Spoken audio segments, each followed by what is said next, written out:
This one is the first one, and it's called Diagnosis.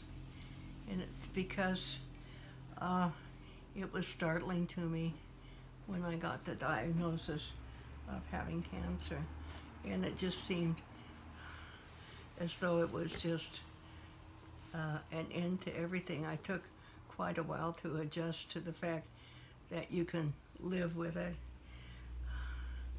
And so I did my feeling of feeling constrained. And so when you look closely at it, you can see, well, there's all kinds of different aspects to it. And there you go.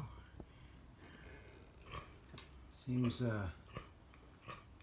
very tight to the center. What, honey? Seems very tight to the center. Oh, yeah. All wrapped around close to the center there. Yeah.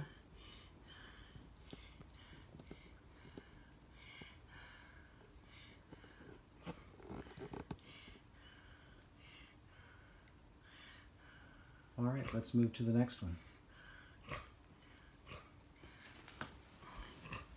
I deliberately chose dolls that I would find at garage sales. Nothing even as formal as the Goodwill, but just in the neighborhood stuff, because I wanted to show that the body goes through all kinds of changes, and I was going to paint on them and deal with them, but only to a certain extent. I didn't want to disguise the fact that it was a radical change. And this one here is the aspect where you have to present yourself a certain way, and that's where the head is separate from the body, because you have to have a social self that's apart from all the mess of your body. And that's because your feelings are so, there's so many feelings, there's so many aspects. And I just did as best I could. And I think I have the feet coming out of the box somewhere. But it's just, you know what it is. And it's called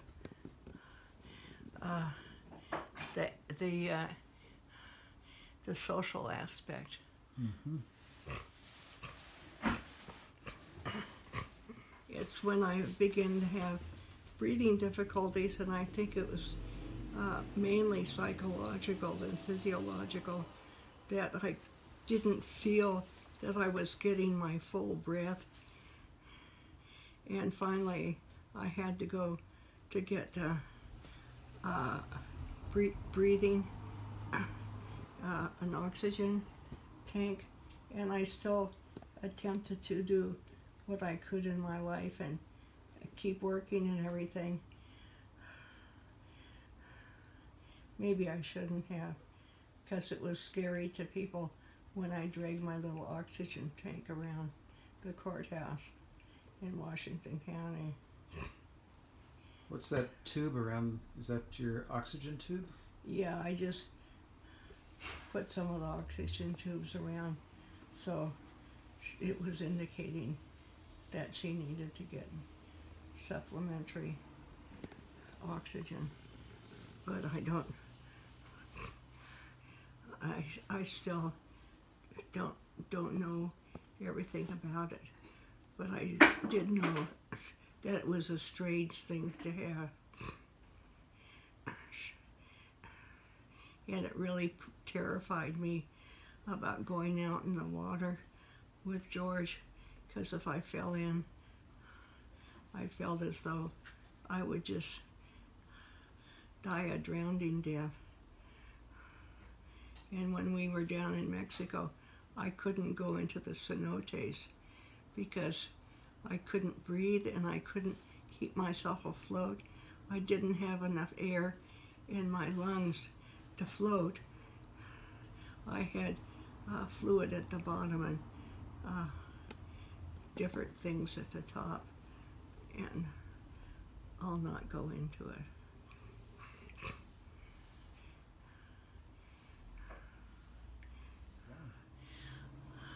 This is called Of Two Minds, where you're divided in a lot of different ways, but you don't know at the time. It later comes to you. And I must have been aware of the fact that there were bifurcations in my life at all times, and I could either give in to them or not, but it didn't really ultimately matter, because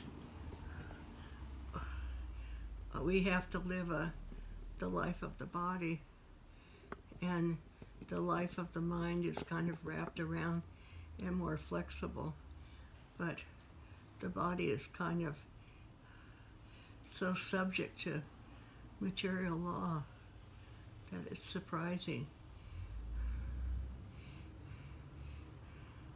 And so there are of two minds.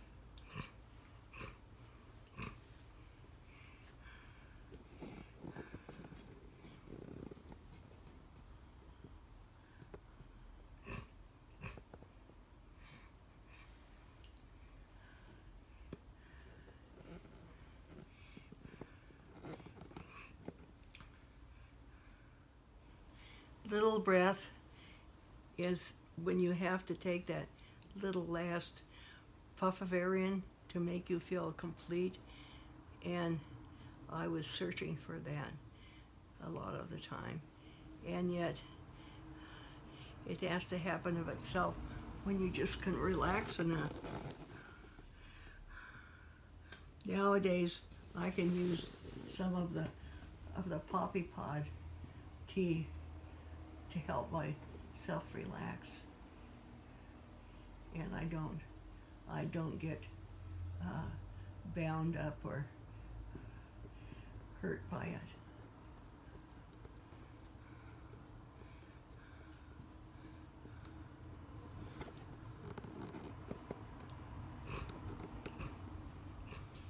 Are you primarily relying upon poppy pod for leveling things out? Some of that, or there's some cannabis and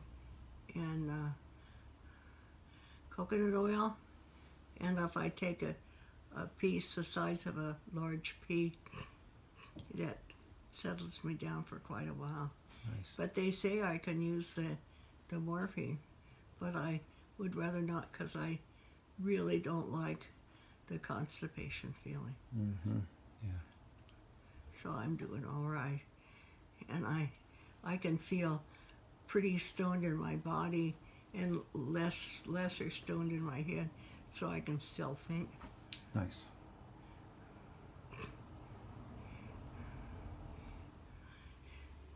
This is the Hanged Woman.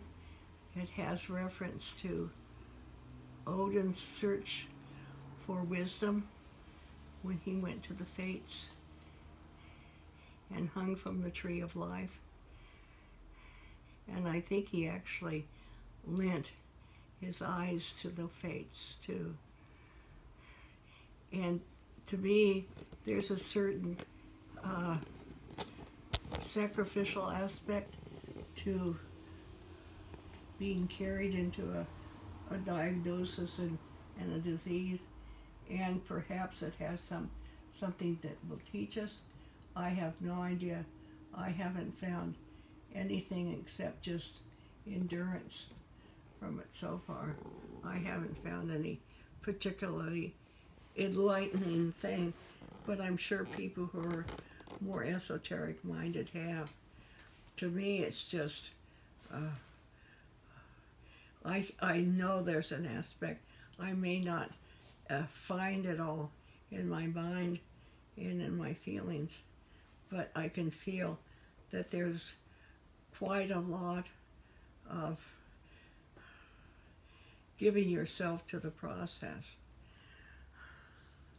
But I don't know much beyond that, and maybe people who have to endure chronic illnesses would have a better idea than I do. because I don't. I just am experiencing it now.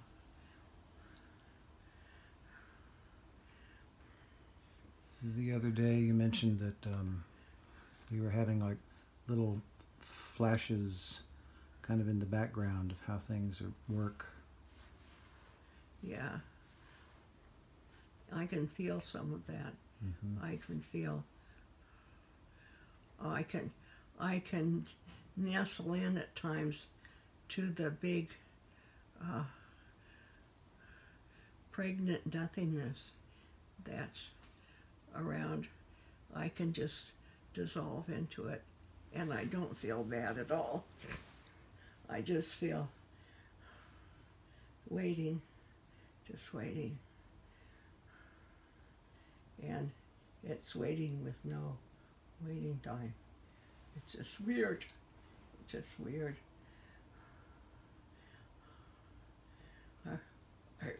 I wish it wasn't this way, but I don't think I have any choice. I just have to live what's been handed to me.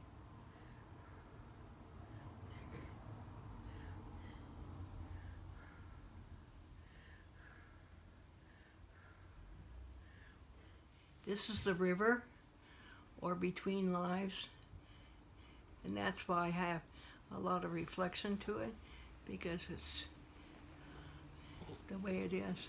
Between lives, it's everything real and unreal, and imagined and unimagined, reflected back to you.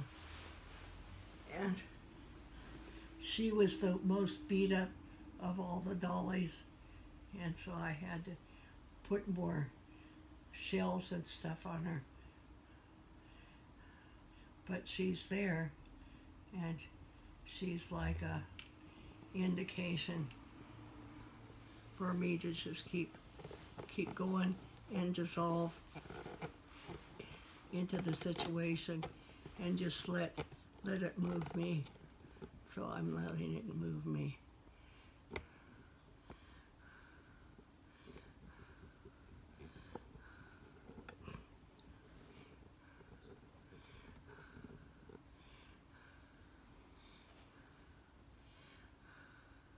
This is quite a creative grouping. It's just something that happened because I was feeling so emotional, and it's a way for me to deal with things that would be leaky and corrosive to other people.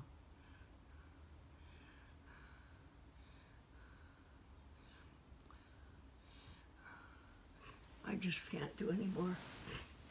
All right. Thank you so much for your time. Can you take them all away, I'll do it right now. if you don't mind? I'm happy to. Have you got enough stuff in the car to wrap them up and stuff? Mm-hmm. Oh, that would be great. Okay. Thank you, Susie. Okay. Thanks. You've been a good friend.